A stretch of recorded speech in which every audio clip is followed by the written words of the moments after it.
into a stage that has been vacated by Professor Solanki. So please wish me luck for this presentation. But I think I will actually start not talking about my presentation, but actually answering the question that Sir you raised about green GDP, and also Sir what you talked about the unsolvable equation that we seem to face. This constant trade-off, if you will, between climate and the economy. I think that in the new generation of economists like myself and others who are getting trained at the LSE and Oxford and Harvard, there is a movement and there is a thinking towards questioning the definition of GDP itself. And I think that's where you are going to. Where, as you said, consumption, limit consumption. If you limit consumption, then by the equation of what we defined as GDP, your GDP will fall. So until you change the equation and definition of gross domestic product, you may not be able to change gross domestic product, but you can change output. Because what an economy is producing, and that's the concept of GDP, is we have to go and see net GDP and not gross GDP. That we are producing, but what is the risk of that production and the loss that will come after a certain generation, after a certain number of years, because of the environmental damage. That each unit of GDP or each dollar of output that we're producing, how does that increase our risk in the future of survival, right? So that is the concept behind the green GDP calculations, where you assign a probability value to your GDP and say that yes, today you are producing $1 trillion, but there is a risk that by 2050 you won't have much of that left because you would have done it in an unsustainable way. So I think those are the kinds of concepts which can solve for this apparent conundrum and trade-off that a lot of especially developing economies are facing today between growth and sustainability and the aspiration of growth. So I don't want to go into this too much through this, but I do want to raise your and this ties in with the green GDP discussion that we're just having, that if we are now able to quantify it with the IPCC report that globally we would lose up to $23 trillion and India would lose up to $6 trillion by 2030 because of this loss that is associated with loss of biodiversity, loss of sustainable ways of production not being deployed. And that is the risk, isn't it? When we say, what do we need? And so you said it exactly. Every time I get called for a TV appearance, the only question that the journalist would ask me, ma'am, GDP कितना बढ़ेगा? Ma'am, growth कितना होगा? Ma'am, आपका prediction क्या है growth का? So, but then how can I predict growth when I know that the direction that we're taking is actually leading to a loss of $6 trillion? What is the point of this growth today of reaching and being a $5 trillion economy if you're going to lose it all by another, 20, 30 years? Now, the issue secondly comes on adaptation, right? So you talked about solar and you talked about how we need to transition to these new technologies and to these new ways of doing things. But this transition is not free. And a lot of institutions, individuals here today have the means to make a lot of these transitions. There are others who don't. And that's where we have the issue of inequity. Because we are sitting in a world where Europe maybe is well prepared. I mean, when I was in Switzerland last week and we were talking about Belgium and Germany, a lot of homes are able to make the transition to solar panels on their rooftops. But that has a switching cost. And even today, when we do, I'm doing a study which is an impact evaluation study of the Ujjwala scheme, which is a switch from bio, sort of wood products, etc., traditional ways of cooking to a gas cylinder. And a lot of women are not able to switch because of the switching cost. So we have to bridge those kind of costs as well, and therefore there are costs of adaptation. adaptation. Now, what are the sources of climate financing available to our global economies today? They are dominated by multilateral development banks, and I happen to find myself working in at least 2 of them currently. And of course, each of our projects have to be climate focused, climate tagged, and we are working to deploy more and more sustainable energy specifically in many of these projects. So we are talking about almost $219 billion of investment today going into mitigation and adaptation actions from MDBs. And governments are actually a relatively small player at the global scale. We can see that MDBs and CSR and philanthropy are actually coming together to be almost larger than governments in that sense. But in India, this script is flipped. And in India, actually, the government is a much, much larger financier of climate adaptability and climate mitigation interventions as opposed to CSR and private sector funders. And that is exactly why we are all gathered here today, is to sort of discuss and decide amongst ourselves that what can everyone in this room do with the CSR budgets that they have, with the CSR financing that they have, can they direct it more towards climate action? A little bit of what the government is actually putting this financing into is really going a lot into solar power, which is actually going to be music to Sur's ears at least. That there is a huge amount of investment that is going from the Ministry of New and Renewable Energy into solar power. The Ministry of Environment, Forests and Climate Change is looking much more at river conservation, clean Ganga programs, R&D for conservation and desertification, and these are actions which justifiably only governments can take. It's very difficult for private enterprise to by themselves come in and say, okay, we are now going to develop a national Ganga's river plan. It's not possible. So justifiably, government efforts are directed towards these large public good type programs which span a large number of states and number of areas. However, when we look at CSR financing, and that's our real topic today, very small amounts of CSR financing is going towards climate focused projects, because climate change adaptation, as Sir said, it's not just about having a leader on or an incrementalist approach, but a drastic and immediate approach. So if we have to have drastic and immediate, that can be at a macro level where your government is doing the research and is putting the policy structures in place, is doing the regulatory work. But in our own sphere of influence, we still need to have that drastic and immediate action, even if that drastic and immediate action is relatively small as compared to a multilateral development bank or a government. Now, these numbers are very crucial.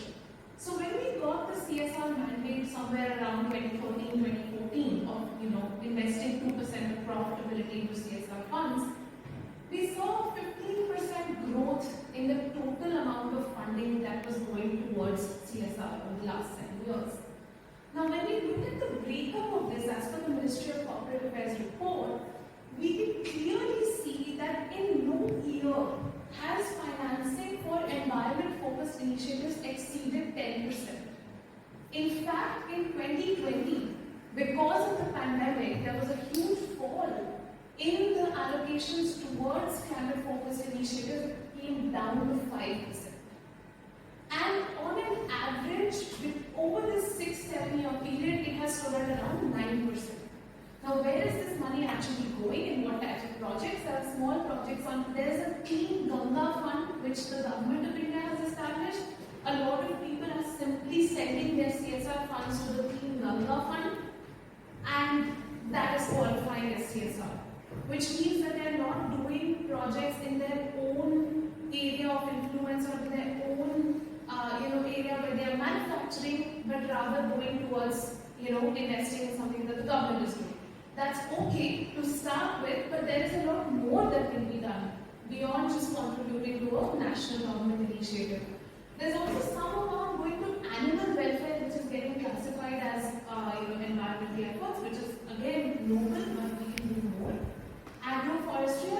conservation of resources. But the most important number that I want everyone to remember is that less than 10% of CSR funding went to climate change. Most of it went to education, and nobody is saying that education is not important, but we can clock the room. And this is an example that Ajay in fact gave me when we were chatting and conceptualizing this program, where he said, okay, I'm fine if they put all the money in schools, but can they please make the schools solar powered? So he was so frustrated that day. but this is the point that we're trying to drive home through our research and through our data, that we are not putting our money where our mouth is. And as we look at some of the good examples, I don't want to criticize corporates, and I don't want to be somebody who says, oh, corporates are the ones who are the biggest polluters. In fact, I want to recognize how some of the biggest firms are making an effort and are putting in some efforts into it, such as HUL, which is working on water conservation through this example. I'm not going to go into the details of each of these, but we will make this presentation available. But really, now it comes down to what can CSR, managers and corporates really do, and where do we go from here if we want to raise this number from 9% to make it first cross 15%, then 25%, then 30%, and then over 50%. Say in the next 5 years, we want to put targets like that. The most important thing is to start off with short-term key performance indicators which you can actually measure. Because what happens, and in many cases, like we advise a lot of corporates and we tell them, okay, why don't you increase the amount of sustainability focused projects in your portfolio?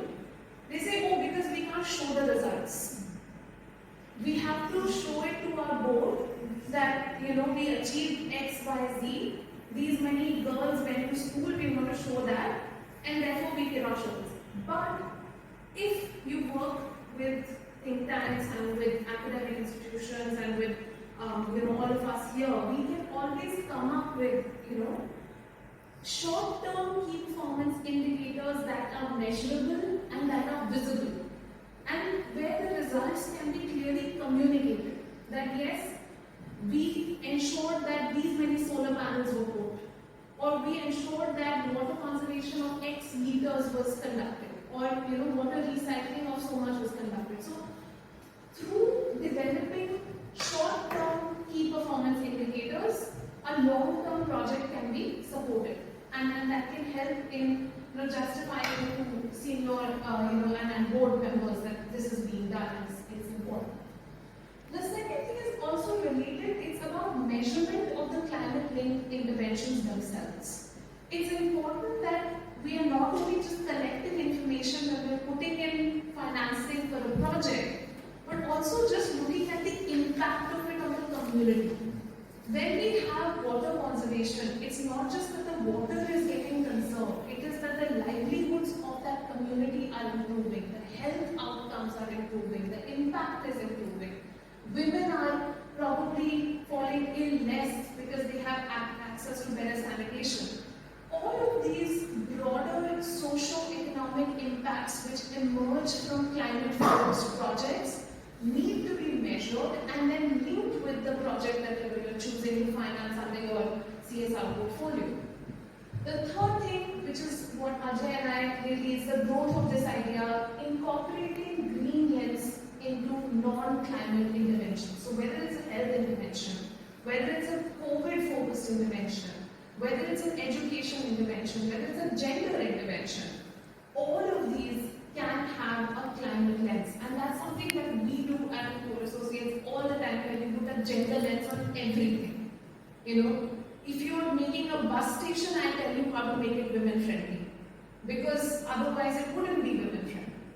So the simple thing is that we need to incorporate this green lens in non-climate focused interventions. The second last thing I want to talk about is collaboration. All of us sitting in this room, listening to Dr. Solanki, listening to all of our learnings and sharing this is very powerful. Because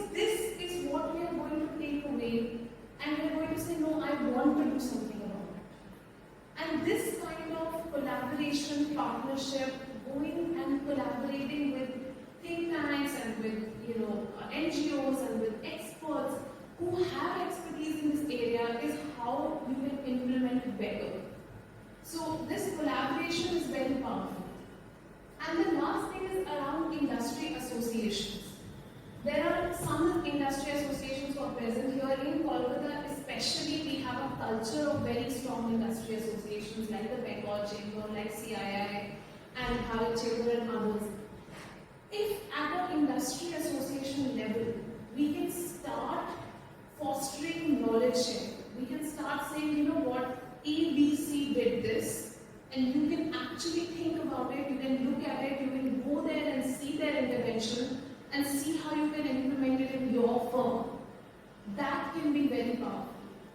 And it's the industry intervention associations in their convening role who can really bring that central focus and be like a knowledge portal for companies.